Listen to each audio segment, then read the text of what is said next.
Hi all, welcome back to our channel Monsi Nancy. చాలా రోజుల తర్వాత మన ఛానల్లో ఒక కుకింగ్ వీడియో పోస్ట్ చేస్తున్నాను. రెసిపీ ఏంటంటే మష్రూమ్ గ్రేవీ కర్రీ అనమాట. చాలా బాగా వచ్చింది టేస్ట్, అండ్ ప్రాసెస్ కూడా చాలా సింపుల్, అండ్ మనం చాలా తక్కువ ఇంగ్రీడియంట్స్తో ప్రిపేర్ చేసుకోవచ్చు. ప్రాసెస్ ఎలానో చూసేద్దాం. ఫస్ట్ ఆయిల్ వేడైన తర్వాత చెక్క, లవంగ, యాలక వేసి ఒక 1 or 2 సెకండ్స్ అలా ఫ్రై చేయాలన్నమాట. ఒకవేళ మీకు ఇష్టం లేకపోతే అవి స్కిప్ చేసుకోవచ్చు. తర్వాత ఆనియన్స్ బాగా సన్నగా కట్ చేసుకొని యాడ్ చేసుకోవాలి. మీడియం అయితే 2 తీసుకోవచ్చు, పెద్దవి అయితే 1 తీసుకోవచ్చు. అండ్ ఇదైతే మన క్వాంటిటీని బేస్ చేసుకొని తీసుకోవాలి. ఆనియన్ కాస్త ఎక్కువ వేస్తే గ్రేవీ టేస్ట్ చాలా బాగుంటుంది. అండ్ చాలా సన్నగా తరుముకోవాలి ఆనియన్ వేగేలోపు మనము టమోటా ప్యూరీ ప్రిపేర్ చేసుకోవచ్చు అనమాట. టమోటా ప్యూరీ కోసం జస్ట్ కాస్త చెక్క, ఒక 1 or 2 లవంగాలు, అండ్ ఒక పెద్ద టమోటా తీసుకోవాలి. ఒక 2 టేబుల్ స్పూన్స్ పెరుగు యాడ్ చేసుకొని బాగా ఫైన్ పేస్ట్ లాగా గ్రైండ్ చేసుకోవాలన్నమాట. పేస్ట్ ఎంత స్మూత్గా గ్రైండ్ చేసుకుంటే అంత మేలు. అండ్ ఈ ఆనియన్ ఫ్రై అయిన తర్వాత మనము అల్లం వెల్లుల్లి పేస్ట్ యాడ్ చేసుకోవాలి. 1 స్పూన్ ఆర్ 1.5 స్పూన్.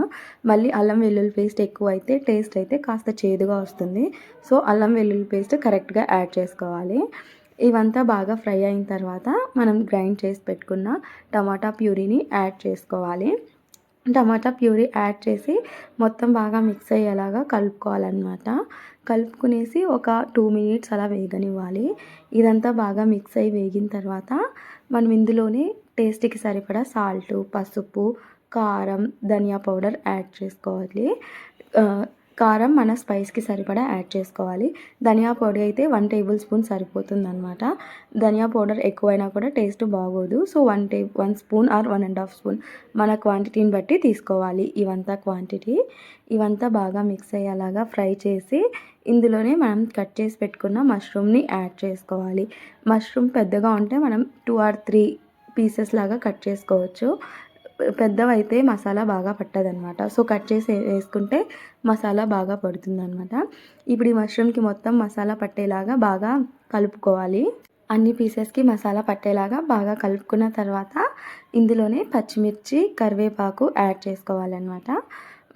పచ్చిమిర్చి అనేది చూసి యాడ్ చేసుకోవాలి. ఎందుకంటే మనం ఆల్రెడీ కారం పౌడర్ యాడ్ చేసాం కదా, మళ్ళీ స్పైస్ ఎక్కువ అవుతుంది. సో జస్ట్ 1 or 2 పచ్చిమిర్చి ఫ్లేవర్ కోసం యాడ్ చేసుకోవాలి.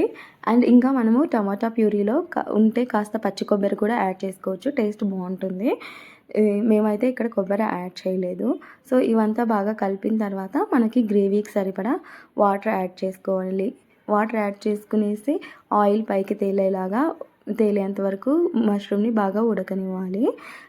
సాల్ట్ చూసి సాల్ట్ అడ్జస్ట్ చేసుకోవచ్చు. కర్రీ మొత్తం బాగా అయిన తర్వాత లాస్ట్లో కొత్తిమీర అండ్ కాస్త కసూరి మేతి యాడ్ చేసుకొని ఒక 2 to 3 మినిట్స్ ఉడికించుకోవడమే, అంతే. చాలా simple and tasty mushroom gravy curry ready.